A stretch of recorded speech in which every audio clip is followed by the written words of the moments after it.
येथील सांस्कृतिक महोत्सव 2019-2020 या कार्यक्रमाच्या निमित्तानं मंचासमोर उपस्थित असलेली सर्व सळसळीत जिवंत अशी तरुणाई, त्याचबरोबर या कार्यक्रमासाठी मंचावर उपस्थित असलेले आयुर्वेद कॉलेजचे प्राचार्य श्रीयुत लोखंडे सर, त्याच पद्धतीने शिक्षण विस्तार अधिकारी हिरगळ मॅडम सर,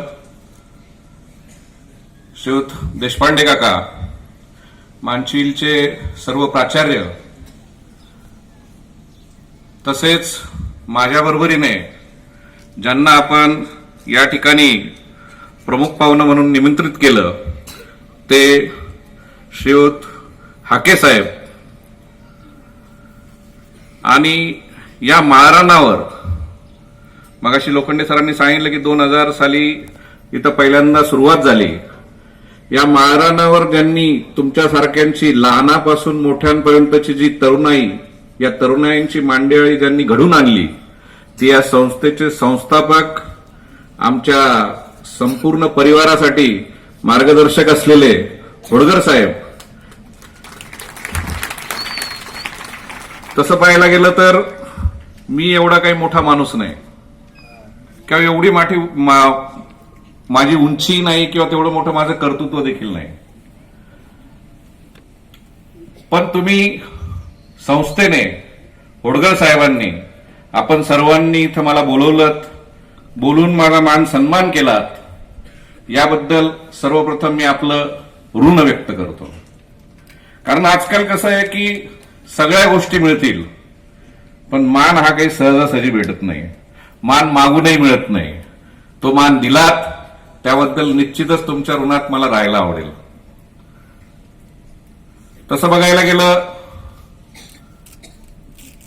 स्नेह संमेलन म्हटलं, कारण तुमच्या वयात कधीतरी मी देखील होतो, मी देखील शाळा केलं, कॉलेज केलं.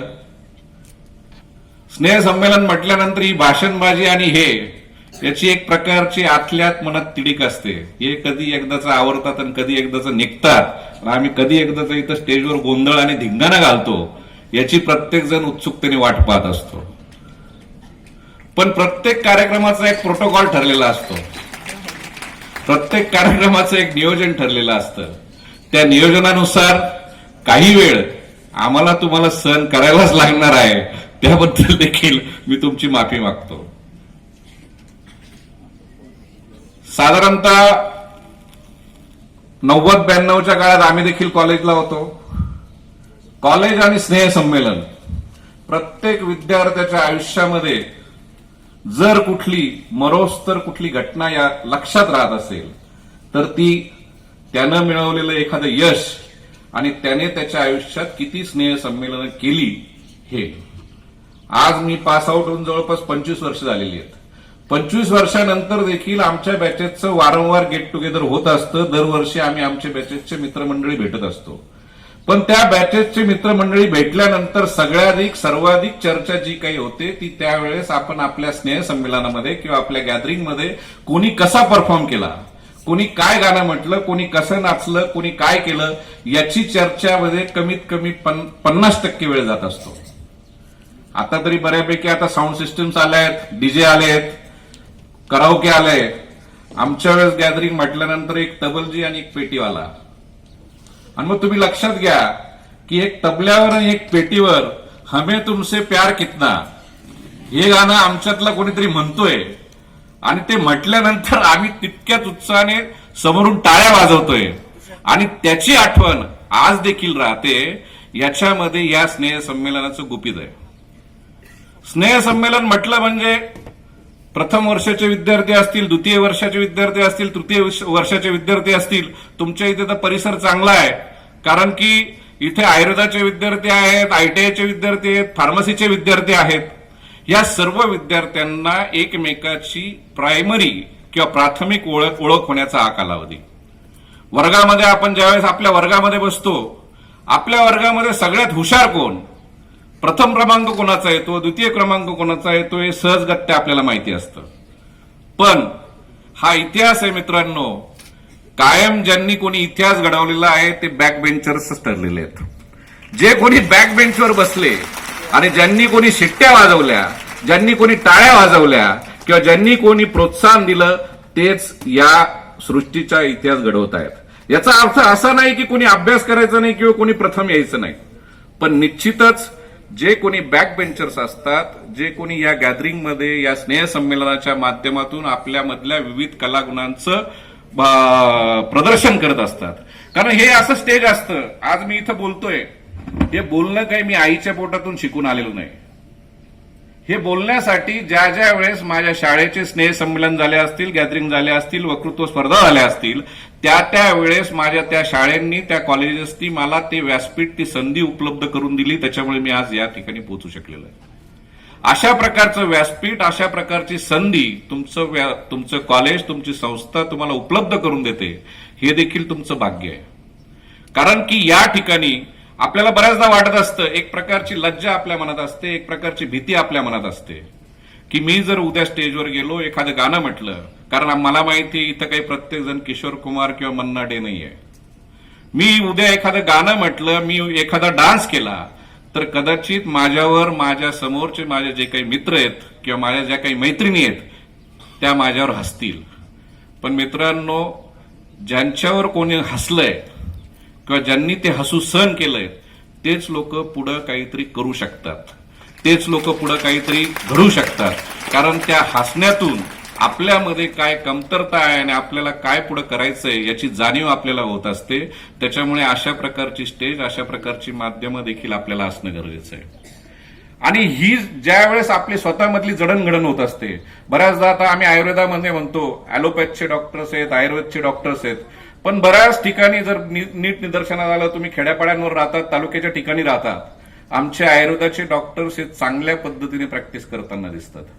त्याचं मूळ कारण जे आहे, कारण की आमचा आयुर्वेदाचा डॉक्टर हा फक्त अभ्यासात हुशार नसून त्याच्या अंगामध्ये जे काही उपजत इतर कलागुण आहेत किंवा सगळ्यांना समजून घेण्याची जी काही शक्ती आहे किंवा सगळ्यांची कम्युनिकेट करण्याची जी काही शक्ती आहे, त्याच्या मागे त्यांचं हे यश दडलेलं आहे. त्याच्यामुळे अशा काही ज्या स्पर्धा असतात, अशा जे काही इव्हेंट असतात, असे जे काही असेल, याच्यात पहिला कोण येतो, दुसरा कोण येतो, यश कोण मिळवतो, कोणाला मेडल भेटतं, याला काही जास्त महत्व नाहीये. सगळ्यात जास्त महत्व याला आहे की आपण त्याच्यात पार्टिसिपेट होतो की नाही होत. सगळ्यात जास्त महत्व याला आहे की आपण आपल्यातला स्वतःतला जो दडलेला कलाविष्कार आहे तो बाहेर काढतो की नाही काढतो. त्याच्यामुळे आता आम्ही ज्यावेळेस गॅदरिंग करायचो, आमच्या वर्गातला प्रत्येक विद्यार्थी किंवा प्रत्येक विद्यार्थिनी किंवा प्रत्येक आमचे मित्र किंवा प्रत्येक आमची मैत्रीण स्टेजवर कशी येईल अशा पद्धतीचं आमचं नियोजन असायचं. आणि मग त्याच्यासाठी भले ती 2 मिनिटासाठी का येऊन जाईना किंवा 2 मिनिटासाठी का त्याची एंट्री असे ना कुठल्या माध्यमातून ते स्टेजवर आले पाहिजे याच्याकडे आमचा कटाक्ष असायचा. म्हणून मी तुम्हाला सगळ्यांना सांगेल, या वर्षी सगळ्यांनी जेवढ्यांनी भाग घेतला असेल ते तर आनंदच आहे, पण पुढच्या वर्षी देखील जास्तीत जास्त लोकांनी याच्यामध्ये पार्टिसिपेट व्हा, जेणेकरून तुमचं उज्ज्वल भविष्य घडण्यासाठी हा एक पाया असेल. आणि याच्यामध्ये अजून भविष्यातले अनेक पाया रचले जातात, कारण की यामध्ये तुमच्या आयुष्याला साथ देणारे तुमचे मित्र तुम्हाला भेटतात. बऱ्याचदा लक्षात येतं की तुमच्या शालेय जीवनामध्ये, माध्यमिक शाळेतले जे काही मित्र असतील किंवा कॉलेज, प्रोफेशनल कॉलेजमधले जे मित्र असतील, तेच तुम्हाला तुमच्या पुढे आयुष्यभर तुमच्याशी साथ देतात. किंवा केव्हाही ज्यावेळेस आपल्याला गरज पडते, कुठल्या मित्राशी आपण संवाद साधायचा असं जर आपण बघितलं, तर त्यावेळेस प्रोफेशनल लाईफमध्ये, त्या कॉलेजमध्ये जे कोणी मित्रमैत्रिणी आपल्याबरोबर असतात तेच आपल्याला नेहमी कामाला येताना दिसतात. त्याच्यामुळे या निमित्ताने एक मैत्रीचा देखील संगम घडून येतो. आणि मग त्याच्यातूनच मग एखादा तो किंवा एखादी ती देखील आवडते, आणि कदाचित ती किंवा तो आवडल्यानंतर पुढे संसार रूपी वृक्ष देखील कदाचित याच्यातूनच मार्गी लागतो, असं बऱ्याच ठिकाणी उदाहरणं दिसून येतात. पण मित्रांनो, ज्या ठिकाणी, ज्या वास्तूत किंवा जिथं तुम्ही आता शिकतात ते कदाचित एक छोटंसं तळं, छोटीशी नदी आहे. अजून व्यवसाय रूपी सागरामध्ये तुम्हाला जायचं आहे. त्याच्यामुळे इथं कुठल्याही गुंताऱ्यामध्ये न अडकता जास्तीत जास्त आपल्या ध्येयावर लक्ष केंद्रित करून जर आपण पुढे मार्गक्रमण केलं तर भरपूर ऑप्शन्स आणि भरपूर ऑपॉर्च्युनिटीज तुमच्या वैयक्तिक आयुष्यात, तुमच्या प्रेमाच्या आयुष्यात किंवा तुमच्या सामाजिक आयुष्यात तुम्हाला उपलब्ध असतील, हे मी निश्चितच स्वानुभवावरून सांगू शकतो. स्नेहसंमेलनाबद्दल जसं मी तुम्हाला सांगितलं त्याच पद्धतीने ज्या वेळेस आपण वैयक्तिक आयुष्यात वाटचाल करत असतो.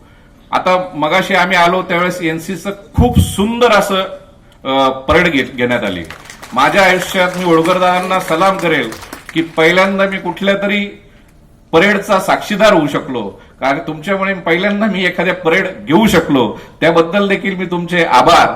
छोटी छोटी विद्यार्थी होती, छोटी छोटी विद्यार्थी होते, विद्यार्थिनी होते, पण त्यांनी ज्या तन्मयतेने, ज्या सुरेख पद्धतीने ती परेड घेतली, खरंच हॅट्स ऑफ. तसं बघायला गेलं, मगाशी मला एक प्रदर्शन दाखवलं की या ठिकाणी जे काही प्रसिद्ध लोक आहेत, मग कोणी उद्योगपती असेल, कोणी मुख्यमंत्री असेल, कोणी राजकीय असेल, कोणी शैक्षणिक क्षेत्रात काम केलेले असेल, यांचे सगळ्यांचं तुम्हाला मार्गदर्शन व्हावं, यांची सगळ्यांपासून तुम्हाला प्रेरणा मिळावी, याच्यासाठीचं एक प्रदर्शन देखील इथं लागलेलं आहे. मला माहिती आहे की इथं जेवढे बसलेले आहेत, कदाचित 100 विद्यार्थी असतील, 200 असतील, 500 असतील. प्रत्येक जण काही सचिन तेंडुलकर होऊ शकत नाही, प्रत्येक जण काही अमिताभ बच्चन होऊ शकत नाही, प्रत्येक जण काही लता मंगेशकर होऊ शकत नाही, किंवा प्रत्येक जण एपीजे अब्दुल कलाम देखील होऊ शकत नाही.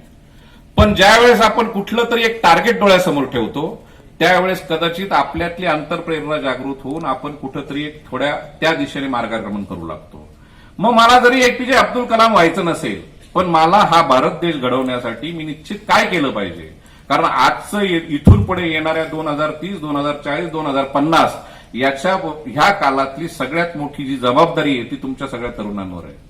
मला माहिती आहे की तुमच्यातले सगळेजण काही सीमेवर लढायला जाऊ शकत नाही, मी देखील जाऊ शकत नाही. मला माहिती आहे की तुम्ही देशातल्या कुठल्याही एखाद्या चांगल्या पदावर कदाचित काम करू शकणार नाही, पण देशाची सेवा करणं म्हणजे सीमेवर जाऊन लढणंच असं काही होत नाही. जे तुमच्यापैकी डॉक्टर्स आहेत, जे कोणी तुमच्यापैकी इंजिनियर्स आहेत, त्यांनी स्वतःशी फक्त आपण प्रामाणिक जर राहिलो. मी आज स्वतःपुरतं असं ठरवतो, तुम्ही देखील स्वतःपुरती नुसतं एवढं जरी ठरवलं की रोज रात्री झोपताना 2 मिनिटं विचार करायचा आणि स्वतःशी एकच प्रश्न विचारायचा की आज दिवसभर मी जो घालवला त्या दिवसभरात मी स्वतःशी प्रामाणिक राहिलो का, जे काही मी केलं ते चांगलं केलं का, माझ्याकडून कोणी दुखावलं गेलं नाही ना. कारण की एक वेळ तुम्हाला कोणी चांगलं नाही म्हटलं चालेल, पण कोणी आपल्याला वाईट नाही म्हटलं पाहिजे, याच्याकडे देखील आपला कटाक्ष असला पाहिजे. म्हणून मी तुम्हाला या क्षणी एवढंच सांगेल, जास्त कारण की बोलण्यात अर्थ नाही किंवा आत्ता ती ऐकून घेण्याची तुमची मानसिकता देखील नाही. पण मित्रांनो, आजचा संदेश तुम्हाला एवढाच राहील की पुढच्या कालावधीमध्ये जेवढं जास्तीत जास्त शक्य असेल, आई वडिलांशी प्रामाणिक राहा आणि स्वतःशी प्रामाणिक राहा. तुमच्या आई वडिलांशी तुम्ही प्रामाणिक राहिले आणि तुम्ही तुमच्या स्वतःशी प्रामाणिक राहिले तरी मला खात्री आहे की एक दिवस हा भारत नक्की बलशाली होईल आणि तुमच्या माध्यमातूनच होईल. त्याच्यामुळे मी या ठिकाणी एवढं सांगेन. आणि दुसरी एक महत्वाची मला एक गोष्ट मगाशी आके साहेबांशी बोलताना देखील माझ्या लक्षात आली आणि मगाशी एक मी प्रदर्शन पाहताना देखील लक्षात आली. मी मध्यंतरी जर्मनीला गेलो होतो, आमच्या आयुर्वेदाच्या सेमिनारशी रिलेटेड चर्चा करायला गेलो होतो. तिथं आमच्या आयुर्वेदाचे बरेचसे प्रॅक्टिशनर तिथं प्रॅक्टिस करत असताना दिसले. आणि मग ज्यावेळेस विविध आयुर्वेद हॉस्पिटलमध्ये फिरत असतो किंवा आमच्या आयुर्वेदाच्या विद्यार्थ्यांशी ज्यावेळेस मी चर्चा करत असतो, तर प्रत्येकाचा पहिल्यांदा कल निघतो की सर आपल्या आयुर्वेदाची प्रॅक्टिसचं काही नक्की नाही, कसं होईल, काय होईल, कशा पद्धतीने आपण करू शकू, चालेल का नाही, एवढी संख्या वाढत चालली, काय चाललंय काय नाही. आपला जो नेहमीचा दृष्टिकोन आहे की मी एकदा एखादी डिग्री घेतली की माझं जे काही गाव असेल, माझं जे काही शहर असेल, माझं जे काही तालुक्याचं गाव असेल किंवा माझं स्वतःचं गाव असेल, तिथंच मी जाईल आणि तिथंच मी प्रॅक्टिस करेल. मित्रांनो, जर इथून पुढे आपल्याला भविष्यात यशस्वी व्हायचं असेल तर सगळ्यात पहिल्यांदा मी जे जर्मनीमध्ये मला अनुभवाला आलं की तुम्ही जे काही शिक्षण घेतायत त्या शिक्षणाव्यतिरिक्त कुठली तरी एक भाषा शिका. कारण मराठी असेल, इंग्रजी असेल, हिंदी असेल, या 3 तुमच्या बेसिक भाषा आहेत. मगाशी बोलता बोलता आके साहेबांच्याही त्यांच्याशी चर्चा करताना असं लक्षात आलं, सर मगाशी कर्नाटकी भाषेत बोलले, कानडी भाषेत बोल. मी म्हटलं सर तुम्ही कानडी भाषेत का बोलता? म्हणजे मी जर तिथं एसपी आहे गुलबर्गा जिल्ह्यामध्ये, तर तिथली माझी सर्व्हिस कंटिन्युएशन जर करायची असेल तर मला एक अवांतर भाषा शिकणं किंवा तिथली भाषा पास करणं हे गरजेचं आहे. त्याच पद्धतीने इथून पुढे, कारण ग्लोबलायझेशन झालेलं आहे, स्काईप, फेसटाईम, व्हॉट्सअप याच्या माध्यमातून आज जगाच्या आपण इतक्या जवळ गेलेलो आहोत की आज अमेरिका कुठे किंवा युरोप कुठे आपल्याला फार जवळचे वाटतात. अशा वेळेस एखादा विद्यार्थी, जशी तुमची विद्यार्थिनी सिंधुदुर्गची तुमची जीएस आहे, उद्या तिने सिंधुदुर्गमध्येच गेलं पाहिजे असं काही गरजेचं नाही. ती कदाचित उद्या जर्मनीतल्या एखाद्या शहरात देखील प्रॅक्टिस करताना दिसली पाहिजे. आणि ते जर जायचं असेल तर जर्मन तुम्हाला शिकायला लागेल, तुम्हाला कर्नाटकात जायचं असेल तर कानडी तुम्हाला शिकायला लागेल. म्हणून एक तसा स्वतःशी संकल्प करा की ज्या काही आपण बेसिक भाषा शिकतो आहोत त्या भाषेव्यतिरिक्त एक स्वतःची वेगळी भाषा जरूर तुम्ही शिक्षण घ्या, एवढंच मी तुम्हाला या क्षणी सांगेल. तुमच्या आनंदात बऱ्यापैकी मी विरजन घातलं आणि बराच वेळ तुमचा या कार्यक्रमाच्या माध्यमातून गेला, त्याबद्दल मी पुनश्च एकदा तुमची माफी मागतो. आणि इथून पुढे तुमचा कार्यक्रम जास्तीत जास्त चांगला उत्तरोत्तर रंगत जावो आणि जे काही तुमच्या भाषणाची तुमच्या याचे व्हिडिओज असतील ते निश्चितच मला तुमच्या संस्थेच्या माध्यमातून बघायला आवडतील, एवढीच मी अपेक्षा व्यक्त करतो. मला पुनश्च एकदा इथं बोलवलं, माझा सन्मान केला, त्याबद्दल संस्थेचे आपल्या सर्व विद्यार्थ्यांचे आभार मानतो आणि थांबतो.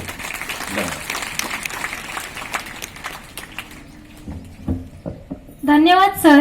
सर, तुमचे मार्गदर्शन हाच आमचा मोठा आनंद आहे. यानंतर सन्मान